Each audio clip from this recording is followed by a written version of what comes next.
Chaque jour qui passe, c'est une occasion pour nous de vous apporter les informations économiques en République démocratique du Congo. Mesdames et messieurs, bienvenue à cette nouvelle tranche Zoom Eco Live qui vous donnera l'essentiel des informations économiques en République démocratique du Congo. Mais avant tout, prenons d'abord les nouvelles en bref. C'est tout de suite.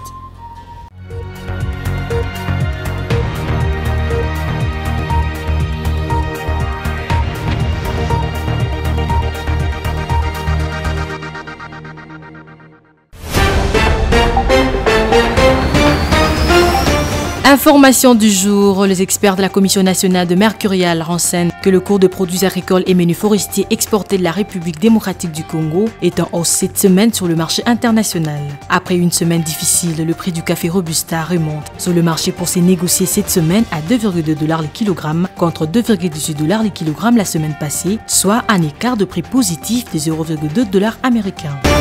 Autre information, présence du ministre d'État, ministre du Budget Aimé Bonji Sangara et de la gouverneure de la Banque centrale du Congo, Madame Malangou Kabedi. Le ministre des Finances Nicolas Kazadi a présidé une réunion préparatoire de la Troïka politique pour permettre à la délégation de la RDC de participer de manière efficace aux réunions des assemblées annuelles du Fonds monétaire international FMI en sigle et du groupe de la Banque mondiale à Washington, aux États-Unis d'Amérique, à partir du 10 octobre 2022. En effet, cette réunion s'inscrit dans le cadre du programme triennal conclu entre la République démocratique du Congo et les Fonds monétaires international en 2021. Plus de détails sur zoomeko.net. Poursuivons ces informations, cette fois-ci les produits et services de la santé auront bientôt un statut social. C'est les résultats principaux des ateliers sur la rationalisation des structures de prix et tarifs de produits et services de santé en République démocratique du Congo. Organisée les samedis 1er octobre 2022 dans les salons rouges de l'hôtel du gouvernement, cette cérémonie de clôture était présidée par le ministre adjoint intérim de l'économie nationale Nicolas Kazadi, accompagné de son collègue de santé, hygiène et prévention Jean-Jacques Mbungani. Enfin, les États-Unis d'Amérique comptent mobiliser 12 milliards de dollars américains dans les 5 prochaines années pour la lutte contre les réchauffements climatiques en faveur de pays sous-développés. C'est ce qu'a annoncé John Kerry, envoyé spécial des États-Unis d'Amérique pour le climat à l'ouverture des travaux préparatoires de la COP27 qui se tiennent à Kinshasa du lundi 3 au 5 octobre 2022.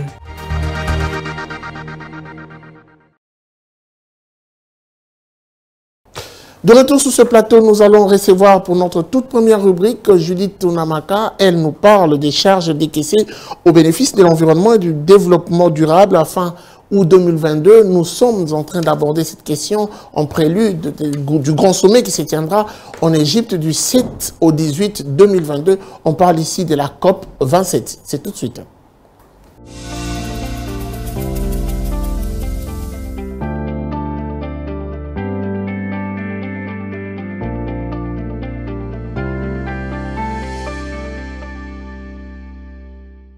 Judith Tunamaka, bienvenue. Merci Guy. Alors avec vous, nous allons justement aborder cette question qui nous renvoie directement à l'environnement. Mais avant tout, on va faire un petit tour pour prélever un peu le taux officiel, celui de la Banque centrale, mais également le taux parallèle. Qu'est-ce que l'on doit retenir? En s'attelant sur la cote ou le tarif ou encore le taux de change en République démocratique du Congo, il faut voir qu'à l'officiel, 1 $ se monnaie toujours à 2012 francs congolais. Un franc CFA s'altère à 2,96 centimes et 1 euro vaut 1948 francs congolais.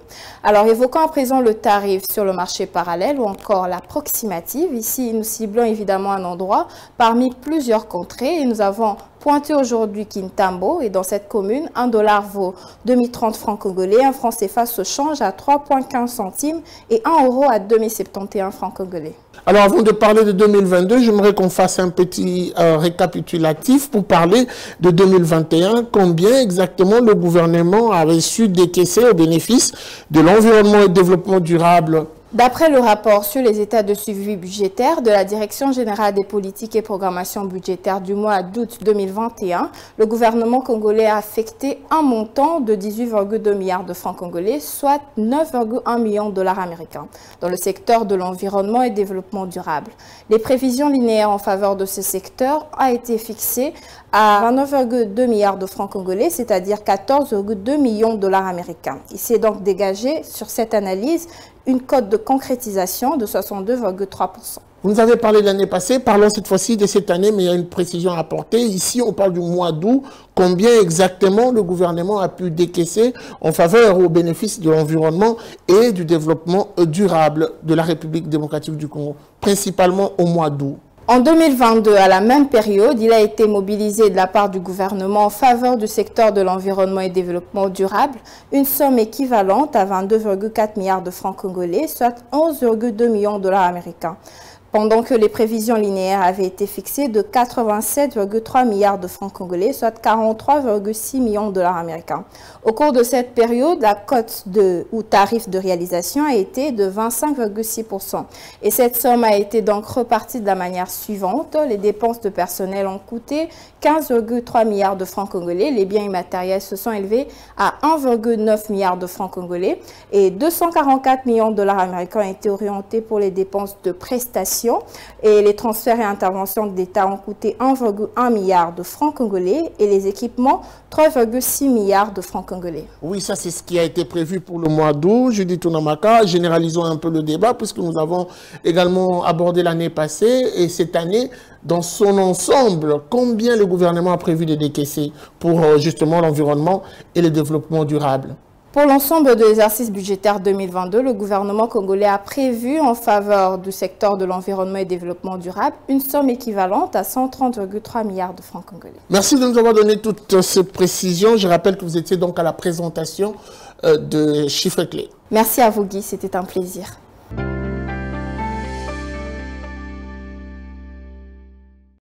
Après, nous allons poursuivre. Place à présent au dossier qui nous sera présenté par Aris Mbenga ici tout de suite.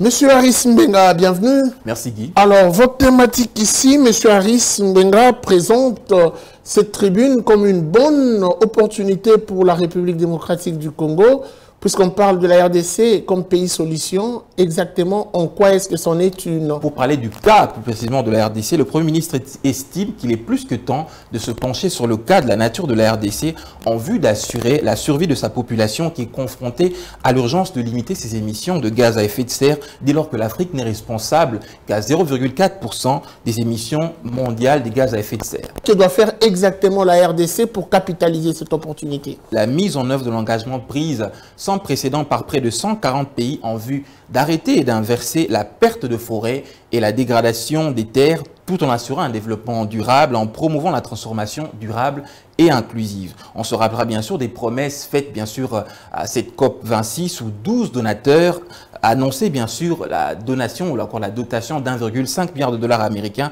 pour les forêts du bassin du Congo de la période allant de 2021 à 2025. Les promesses tenues jusque-là, on ne sait pas le dire clairement. Alors pour la COP27 qui se tient en novembre en Égypte dans pratiquement moins d'un mois, elle devrait être la différence de la COP26, un moment de concrétisation des différents engagements pris par les différents États à la COP26 pour pouvoir protéger et restaurer les forêts. Et la RDC, poumon du monde, avec sa deuxième plus grande forêt de la planète, attend plus que jamais la mise en application de ces différents engagements. Merci beaucoup à vous, M. Aris Mbenga, pour ces précisions. Merci Guy.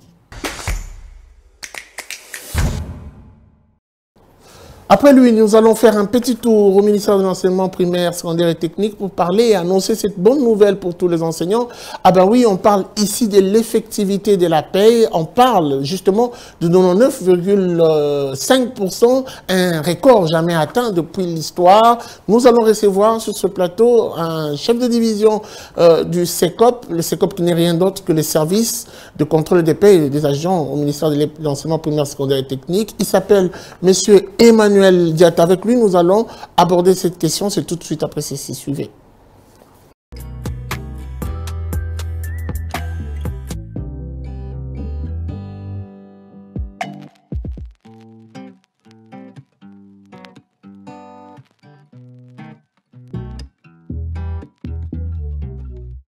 Monsieur Emmanuel Diatta, on vous reçoit. Vous êtes chef de division au ministère de l'Enseignement primaire, secondaire et technique, principalement au service qu'on appelle CECOP, le service de contrôle des paies des enseignants au ministère de l'EPST. Bienvenue. Merci beaucoup. Alors aujourd'hui, vous nous ramenez deux bonnes nouvelles et deux grandes nouvelles. D'abord, on va inverser un peu la pyramide pour prendre l'essentiel. Vous parlez ici d'une promesse ténue de Mbouela. Il s'agit du deuxième palier, mais payé, je dirais, de moitié, un acompte. Exactement, quelles sont les précisions à apporter? Oui, donc il sera observé une augmentation dans le salaire de l'enseignant. Donc ce serait un acompte sur le paiement du second palier. Donc c'est un acompte. Et sur qui doit-on reposer ses mérites? C'est la pression des syndicalistes? C'est la pression des syndicalistes? C'est la volonté politique du ministre? Ou on doit le dire, ça suit la cour normale? La République gagne toujours et la République sort toujours vainqueur. Donc, par l'entremise de ces institutions, bien évidemment, et nous remercions le chef de l'État, le président de la République, et aussi son Excellence, le professeur Tony Mwaba Kazadu, à cette promesse qu'il a tenue. Alors, aujourd'hui, on parle de cet acompte sur le deuxième palier. Le temps que des précisions viennent sur combien exactement bénéficieront ces enseignants. On aimerait également revenir sur cette prouesse. On parle de 99,5% de l'effectivité de la paye pour le mois d'août. Okay. Quel a été le coup de baguette magique? Parce que ça n'a jamais été atteint, ces records. Voilà, avant, l'enseignant ne savait pas quand est-ce qu'il pouvait avoir son argent.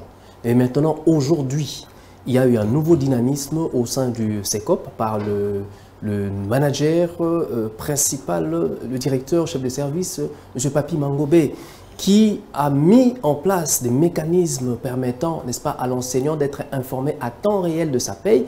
Et bien évidemment, cela constitue une contrainte pour les banques payeuses à s'exécuter à temps utile. Alors, mais c'est vrai, la contrainte. Aujourd'hui, vous ressortez les faiblesses de ces banques, mais quelle est la sanction d'après?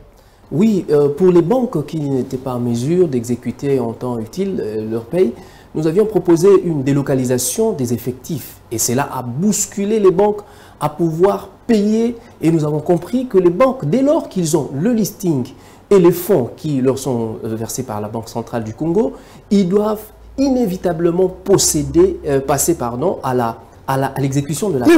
Vous parlez quand même de 99,5%, c'est-à-dire qu'il y a quelques provinces qui étaient en reste. Oui, les quelques provinces, alors que nous parlons déjà, ont atteint les 100%. Il s'agissait bien évidemment de Maïndombe 3 et du Sankuru. Et c'était dû à quoi?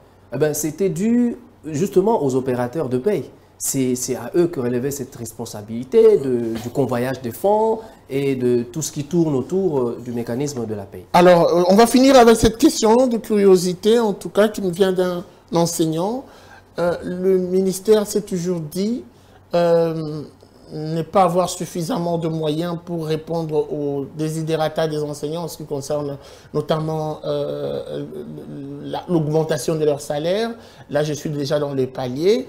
Et de manière très inattendue, il y a un communiqué qui surgit, rassurant qu'il y aura un acompte sur le deuxième palier. Il y a eu une masse salariale, quelque part, qui a été rajoutée, affectée. Comment avez-vous fait, justement, pour être à mesure de prendre l'ensemble des enseignants du territoire national en leur rajoutant cet acompte du deuxième palier? Une très bonne question, mais cela ne revient pas à SECOPé de pouvoir répondre à une telle question. Bien évidemment, peut-être le ministère du Budget ou le ministère des Finances qui sait comment, qu'est-ce qu'il fait pour pouvoir donner de ressources. Mais il y a eu un lobbying derrière tout ça. Oui, nous avons à la tête de ce ministère un outillé, une personne très aguerrie pour pouvoir nous apporter des solutions. Est-ce que les intérêts des enseignants, en tout cas, ma foi, j'ai dit dernière question, mais je me permets quand même d'en poser une sous-question. Est-ce que les intérêts des enseignants passent en priorité dans le plan managérial, dans le plan directeur du professeur Tony Mwaba Kazadu, ministre de l'EPST?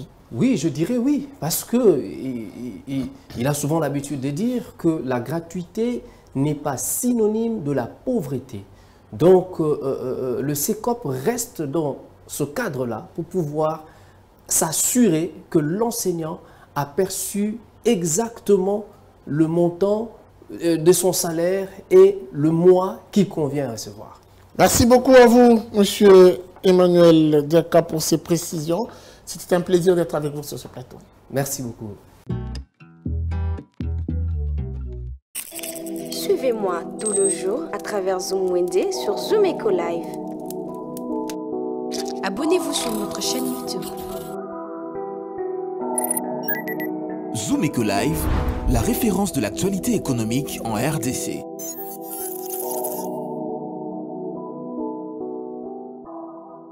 Le marché du jour, c'est avec Naomi Kandé qui nous donne des précisions aujourd'hui sur les prix des jantes et enjolivères. En tout cas, ce marché concerne beaucoup plus les amateurs de véhicules. Ah ben oui, c'est simple, vous n'avez plus besoin de vous déplacer pour avoir des précisions chiffrées. Il suffit de suivre, vous ferez le marché avec elle. Et c'est tout de suite Zoom Wednesday.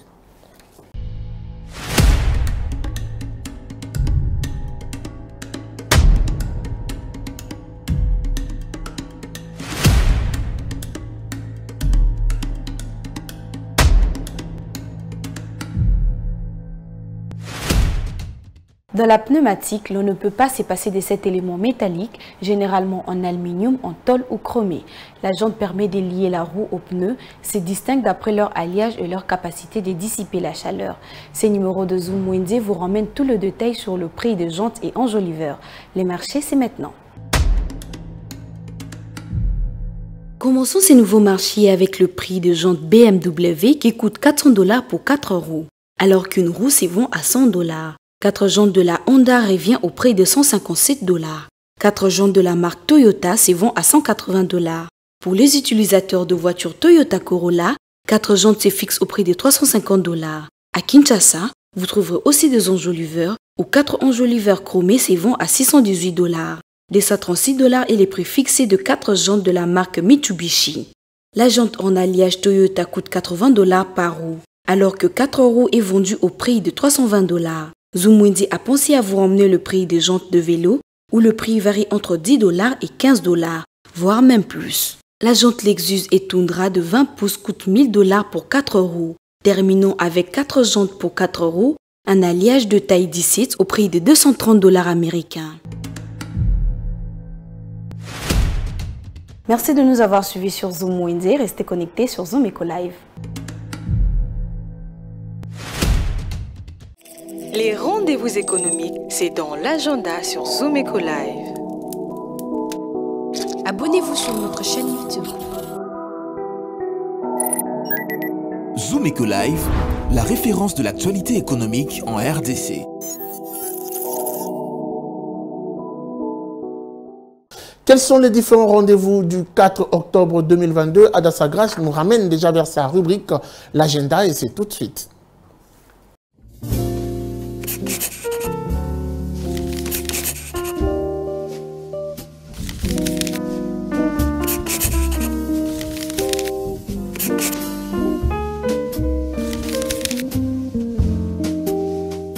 Bienvenue à l'agenda, voici les entrevues du jour. Un masterclass est prévu du 5 jusqu'au 6 octobre 2022 à Kinshasa et sera axé sur « Conduire avec succès une prospection commerciale ». La session ne sera pas gratuite car le droit de participation est fixé à 50 $. Un rappel que le Bantou tiendra les sommets sur les capitales humains à partir du 6 jusqu'au 8 octobre 2022 à Kinshasa et abordera le thème « Vers une RDC hautement performante ».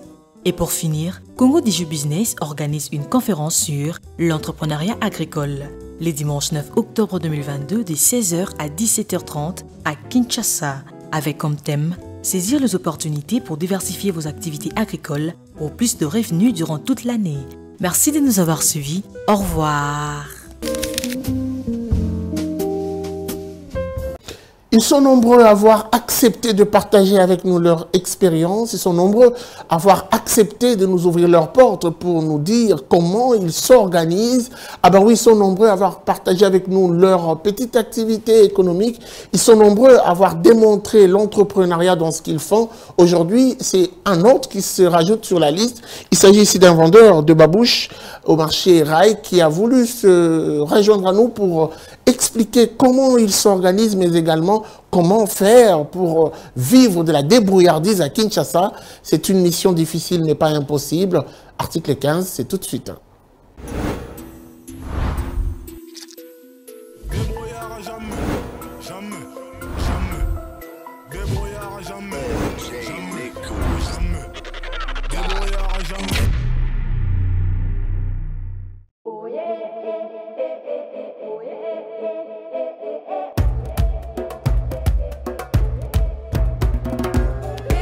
Ma papa et suis biso de moi tembele ba difficulté cause c'est trop dit mais ba difficulté pesa kaka parce que ça commerce le temps se simbi le be simbité et le simbi le be simbité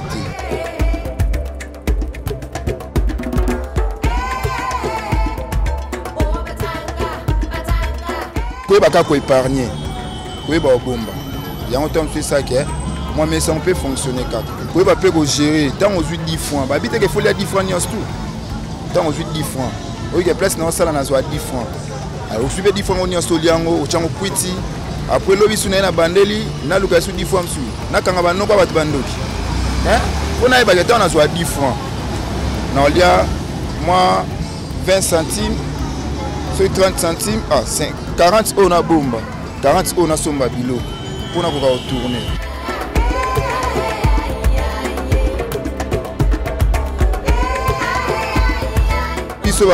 Petit peuple, petit commerçant, va soutenir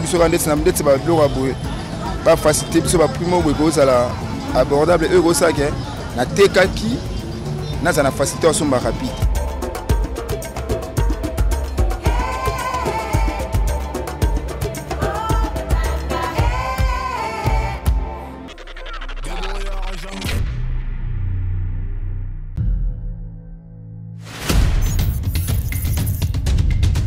Nous avons pris l'engagement de toujours vous servir en vous donnant l'essentiel de l'information économique en RDC. Mesdames, Messieurs, c'est un plaisir de vous recevoir chez vous. Le gouvernement congolais dirigé par le Premier ministre Jean-Michel Sama Lukonde n'est jure que par la réduction du train de vie des institutions. Merci à vous, Judith Piombo, pour ce dossier. Merci, Unamaka. Désormais, suivez-nous à 19h30 sur la RTNC du lundi au vendredi avec le même plaisir. Zumeko Live, la référence de l'actualité économique en RDC.